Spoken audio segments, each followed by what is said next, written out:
Hello दोस्तों, welcome to banks detail. आज हम जानेंगे होम लोन के बारे में। कौन से ऐसे बैंक्स हैं जो सबसे सस्ते होम लोन्स देते हैं। बहुत सारा रिसर्च करने के बाद हम लोगों ने 6 बैंक को सेलेक्ट किया है। 6 बैंक ऐसे हैं जो आपको सबसे सस्ते होम लोन दे सकते हैं। आइए जानते हैं ये कौन कौन से बैंक हैं और कितना आपका ईएमआई पड़ेगा अगर आप इस बैंक से लोन लेते हैं। तो मैंने जिस बैंक को सेलेक्ट किया है उन बैंक का नाम है bank of India, PNB bank, ICICI bank, HDFC bank, state bank of India और लास्ट है Kotak Mahindra bank.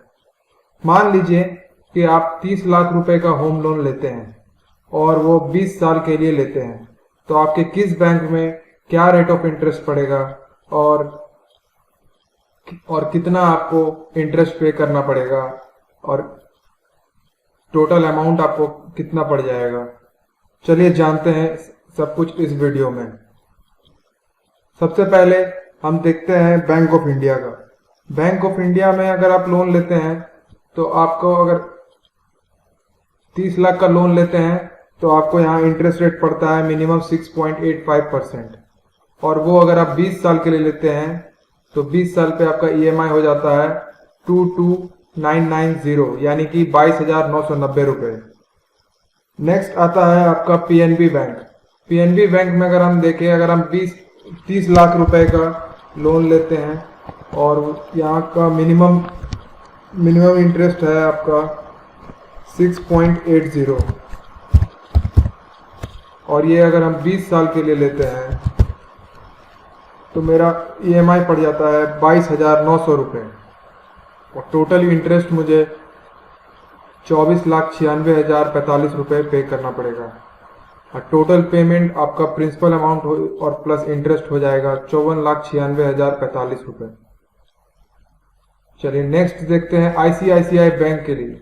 ICICI bank से अगर आप होम लोन लेते हैं तो 30 लाख रुपए का अगर आप लोन लेते हैं तो यहाँ का मिनिमम इंटरेस्ट रेट है 6.75 और ये लोन टर्म रहेगा आपका 20 सालों के लिए। तो आपका मंथली ईएमआई हो जाएगा 22,810 रुपये 92 पैसे, यानी कि आप इसे मान सकते हैं 22,811 रुपये। तो आपका प्रिंसिपल अमाउंट हो गया 30 लाख रुपए। इंटरेस्ट आपका टोटल हो जाता है 24,74,620 रुपये और टोटल आपको पे करना पड़ेगा 54,74,620 रुपये 80 पैसे। उसके बाद हम लोगों ने दूसरा बैंक सेलेक्ट किया है, उसका नाम है एचडीएफसी बैंक। एचडीएफसी बैंक के होम लोन अगर आप लेते हैं तो इसमें भी हम लोग चलिए देख लेते हैं 30 लाख पे क्या पड़ता है।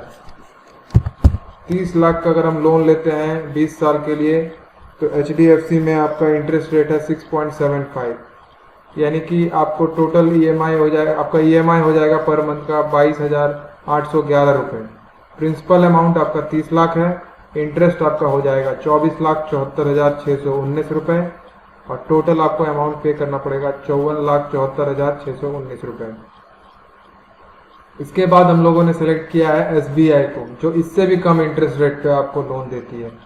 एसबीआई का अगर हम लोग इंटरेस्ट कैलकुलेट करें तो अगर आप 30 लाख यहाँ पे अमाउंट डाल देते हैं, 30 लाख का प्रिंसिपल अमाउंट हो गया आपका, लोन टेन्योर हो गया आपका 20 ईयर्स का और रेट ऑफ इंटरेस्ट है एसबीआई का 6.70।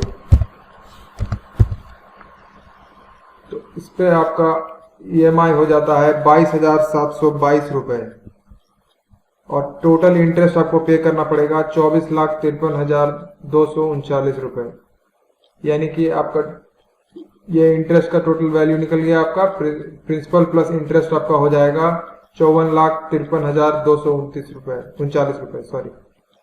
और लास्ट हम लोगों ने जो बैंक सेलेक्ट किया है वो सबसे सस्ते रेट पे आपको लोन दे रही है, सबसे सस्ते रेट पे होम लोन।